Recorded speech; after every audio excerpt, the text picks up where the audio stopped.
जो हमारे चौधरी साहब हैं वो तो आपको अपना नैरेटिव आपके सामने रखते ही रहते हैं गदला करके, ताकि आपको समझ ना आए कि बलूचिस्तान के इस वक्त हालात हैं क्या और वहाँ पर बन क्या रहा है। और अब दीदा दिलेरी यहाँ तक हो गई है कि बीएलए वहाँ नाके लगाकर खड़े हैं और पुलिस बेचारी रजिया की तरह वहाँ से बड़ी ही शराफत के साथ उनके नाके की, आप ये कहिए कि उनकी टेरिटोरियल इंटेग्रिटी को, अब यही मैं जुमला कह सकूंगा, उसको एक्सेप्ट करते हुए वहाँ से पुलिस जो है वो गुजर रही है। अस्तगफुरुल्लाहुल अज़ीम, ये उम्मत का क्या हाल हो गया है। नमस्कार दोस्तों, मैं हूं सौरभ, एक और नए वीडियो के साथ। दोस्तों, पाकिस्तान में ये तो पता है कि भाई सारे अगर कंट्रोल देखा जाना तो एक तरफ आर्मी है, दूसरी तरफ इनके अंदर जो दहशतगर्द ग्रुप हैं वो लोग हैं।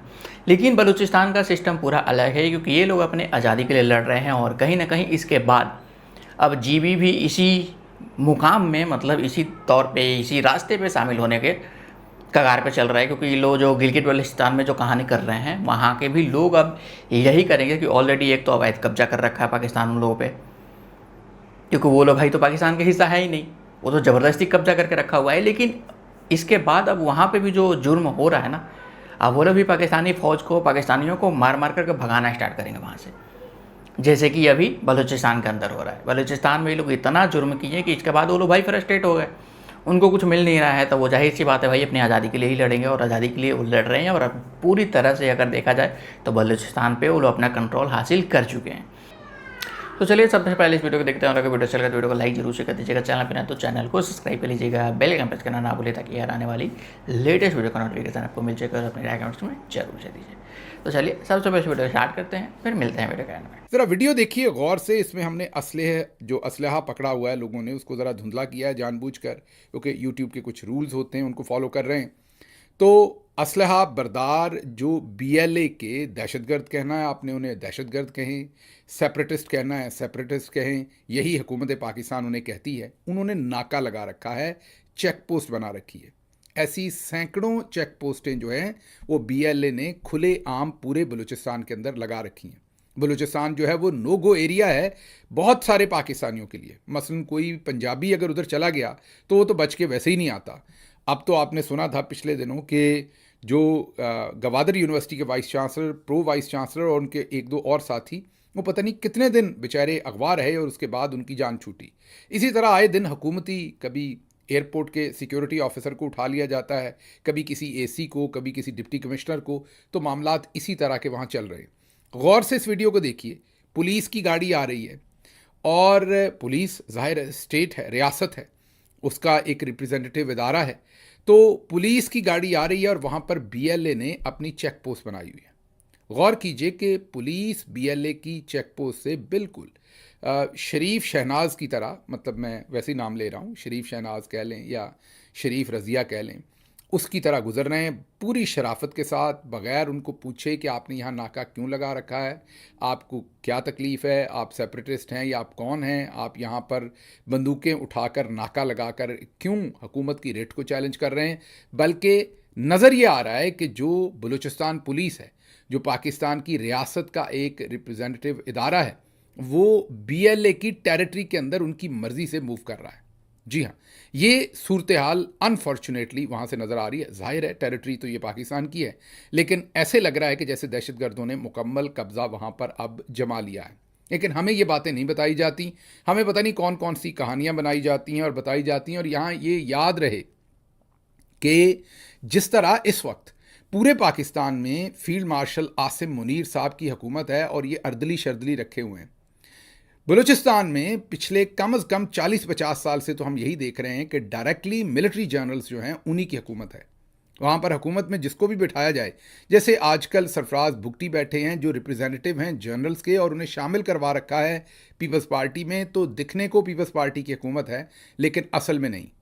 पीपल्स पार्टी का नाम इस्तेमाल किया जा रहा है, लाइसेंस इस्तेमाल किया जा रहा है। जैसे किसी के साथ किसी के पास कोई लाइसेंस हो तो आप उसका वो लाइसेंस लेके आगे धंधा अपना कर लें, काम अपना कर लें। तो पीपल्स पार्टी का नाम और हवाला इस्तेमाल हो रहा है।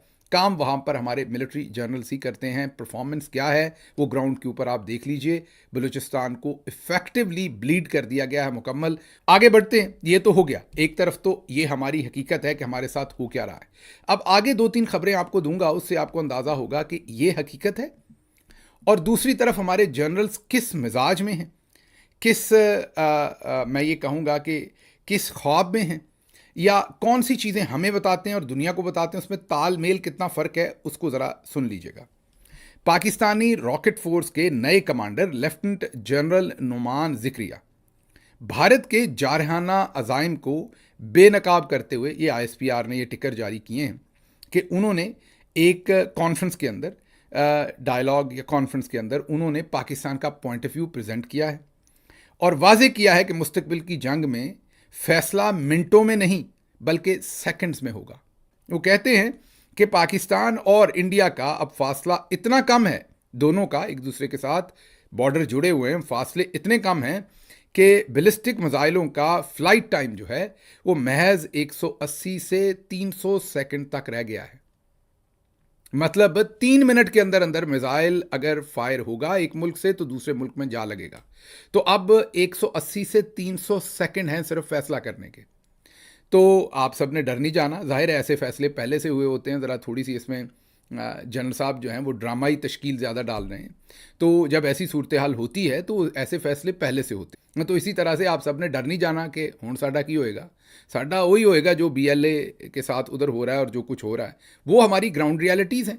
लेकिन दुनिया को हम सनसनीखेज़ किस्म के नंबर्स दे रहे हैं कि हम इतनी जनाब इतने क्विक हैं कि 180 से 300 सेकंड के अंदर फैसले वहाँ पर हमने करने हैं। ज़ाहिर है दोनों साइड्स को एक ही तरह का मामला है और जब ऐसे मामला दरपेश होते हैं तो पहले वक्त से पहले उसके SOPs बन जाते हैं, वक्त से पहले आप डिसीजन कर लेते हैं। लेकिन असल में जब ख़तरा इतना रियल हो तो फिर उसके ख़तरे को हैंडल कैसे करना है इसका फ़ैसला किसी भी कौम के मिलिट्री जनरल्स नहीं करते, वहाँ की सियासी क़यादत करती है, टेबल के ऊपर बैठकर करती है, पूरी दुनिया को इंगेज करके करती है। पाकिस्तान के अंदर फितनातुल हिंदुस्तान की गर्दान करके नहीं करती। हम अपनी कौम को ही बस फतह करते रहते हैं और अपनी कौम को डराते रहते हैं। और ये भी उर्दू ज़ुबान के अंदर यहाँ पर जारी कर दिए गए हैं कि आप बस सारे बेचारे कुर्सी पकड़ के बैठ जाओ कि 180 से 300 सेकंड के अंदर फैसले होने हैं। ऐसे फैसले पहले से ज़ाहिर इंडिया ने भी कर रखे हैं। अगर 3 मिनट के अंदर मिसाइल जाके वहाँ हिट करना है, वहाँ तो मोदी ही फैसले करता है, वहाँ जनरल्स तो नहीं करते ना, ज़ाहिर है हमारी तरफ तो जनरल्स करते हैं। तो मोदी को उठा के तो नहीं पूछेंगे कि मोदी साहब अब क्या करना है, वापस मिसाइल आ रहा है तो वापस दागना है कि नहीं दागना। ज़ाहिर ऐसे फैसले SOPs बने हुए हैं।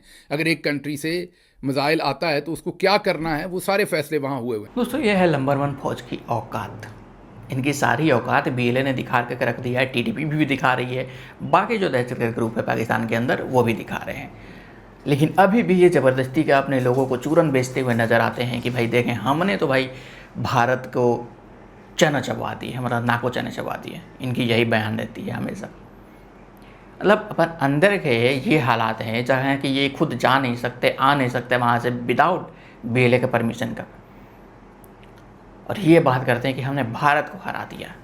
और वैसे सारे जंगे में ही हराने के लिए क्लेम करते हैं। कभी आज तक फौजी बोले हैं कि भाई हम ये जंग हारे हैं? नहीं नहीं, सारे जंग ही हराए हैं भारत को, भले ही 93,000 सरेंडर क्यों ना करते।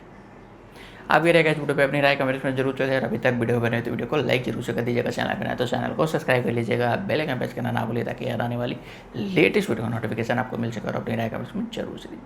मिलते हैं किसी अगले नेक्स्ट हमारा टॉपिक पे, तब तक ले जय हिंद, जय भारत।